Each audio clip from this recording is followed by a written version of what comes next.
தனியா வந்து நான்வெஜ் சமைக்கிறதுக்கு ஒரு கிச்சன், வெஜ் சமைக்கிறதுக்கு ஒரு கிச்சன் அப்படி வந்து அவங்க செட் பண்ணியிருக்காங்க. இந்த ஹாலோட சேர்த்து அப்படி ஒரு கிச்சன் இருக்குவாங்க. அங்கே பாருங்க வெஜ் கிச்சன்ல தான் இப்போ நின்றுட்டு இருக்கோம். அதே சார் வெஜ் நான்வெஜ்னு பிளான் பண்ணீங்க? இங்கே வெள்ளி செவ்வாய் ரொம்ப விருதாக இருப்பாங்க. அன்னைக்கு 2 நாளைக்கு இங்கே சமைச்சிடுவாங்க. மற்ற நாளில் வந்து நான்வெஜ் எங்கள் வீட்டில் இருக்கும். அது நான்வெஜ் வந்து அந்த கிச்சனில் வந்து பயன்படுத்தி கெஸ்ட் யாராச்சும் வெஜிடேரியன் உள்ளவங்க வந்தாங்கன்னா உங்களுக்கு இங்கே தான் பாத்திரமும் தனிங்க. ஓ தனித்தனியா? ஸோ பாத்திரம் தனி எல்லாமே தனி. ஓகே. உங்களுக்கு ஆனால் ஈஸியாக இருக்குங்களா? 2 கிச்சன் வந்து புழங்குறது வந்து ஈஸியாக இருக்குங்களா?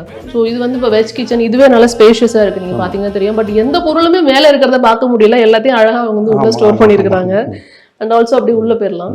அண்ட் இது வந்து நான்வெஜ் கிச்சன். ஸோ நம்ம வந்து ஒரு பெரிய ஃபேமிலி வந்தால் சேர்ந்து சமைக்கலாம். அந்த அளவுக்கு வந்து ஸ்பேஷியஸான ஒரு நான்வெஜ் கிச்சன். வெஜ் கிச்சனை விட இது ரொம்ப பெருசாக இருக்குல்ல?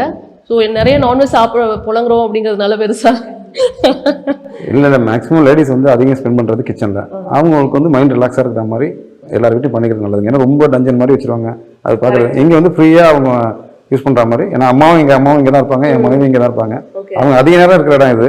அதனால அவங்களுக்கு அழகாக அந்த இடத்த பண்ணி கொடுத்துருவோம். நிச்சயமா. ஸோ நல்ல ஸ்பேஷியஸாக இருக்குது கிச்சன் பார்த்தீங்கன்னா தெரியுது. ஏன்னா அவங்க பேசிக்காக டயட்டிஷியனு. அதனால ஆமாம், அதனால பிஎஸ்சி டயட்டிஷியனு. ஃபுட்டில் ரொம்ப இதாக இருப்பாங்க. அவங்களுக்கு எப்படி வேணுமோ கிச்சன் அவங்க கேட்ட மாதிரி பண்ணி கொடுத்துட்டோம். Very nice, very nice. Total வீட்டுக்கு ஒரு ஸ்டோர் ரூம். ஸோ இது வந்து அவங்களுடைய ஸ்டோர் ரூம். ஸோ தேவையான எல்லா விஷயங்களையும் அவங்க இங்கே ஸ்டோர் பண்ணியிருக்காங்க.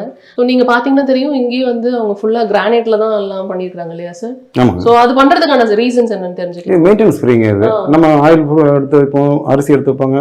இங்கே எல்லாம் வைக்கும்போது இது வந்து எந்த அழுக்கும் படாது. ஓகே. இது பெயிண்ட் பண்ண எக்ஸாக்ட்லி. ஸோ வந்து மெயின்டெனன்ஸ் ஈஸியாக இருக்கணும் அப்படின்னு. ஸோ அதுதான் வீட்டில் எல்லா எங்கேயுமே நம்ம எடுத்து வெளியில் வந்து விஷயங்கள் பார்க்க முடியல. ரொம்ப பர்ஃபெக்டாக வந்துட்டு இங்கே எல்லாமே அவங்க ஆர்கனைஸ்டாக வச்சுருக்காங்கன்னு தான் சொல்லணும்.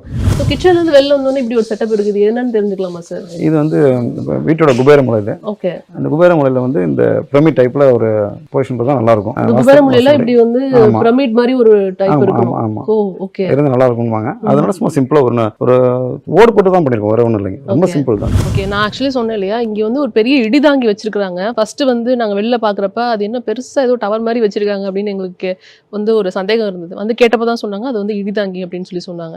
ஸோ அதுக்கான காரணம் என்னங்கிறதையும் கேட்டுக்கலாம் சார். அது ஏன் வச்சிங்கன்னு தெரிஞ்சுக்கலாம்? இல்லை, இது வந்து ஓப்பன் ஸ்பேஸுங்க. இது தனி வீடாக இருக்குங்க. அப்படிங்கும்போது எந்த இடி வாய்ப்பு இருக்குது, ஏன்னா ஹைட்டாக இருக்கிறதுனால. இன்னொன்று இந்த இடிதாங்கி யூஸ் பண்ணுறதுன்னு பெரிய விஷயம் இல்லைங்க. அது லைட்டிங் அரெஸ்ட் வந்து இப்போ 1,25,000 1,50,000 முடிஞ்சிருது. அது மேலேருந்து அந்த டியூப் வழியாக கொண்டு வந்து அந்த காப்பர் இதை வந்து இந்த 3 பிளேஸில் இறக்கிடுவோம்.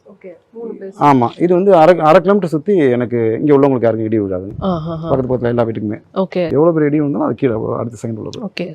நிறைய விஷயங்கள் பார்க்க முடியுது. இந்த முன்னாடி அந்த விஷயமா இருக்கட்டும், இடிதாங்கிங்கலாம் வந்துட்டு சீரியாவோட ஃபர்ஸ்ட் பைல் ஃபவுண்டேஷன் வீடு தாங்க. ஓ ஓகே. பைல் ஃபவுண்டேஷன் அப்படிங்கறத கொஞ்சம் டீடைலா சொல்ல முடியுமா? அது இப்போ நம்ம சாயில் டெஸ்ட் எடுக்கணும்னு வச்சுக்கோங்க. ஒரு கிளே சாயிலாக இருந்துச்சுன்னா அங்கே பைல் யூஸ் பண்ணணும்.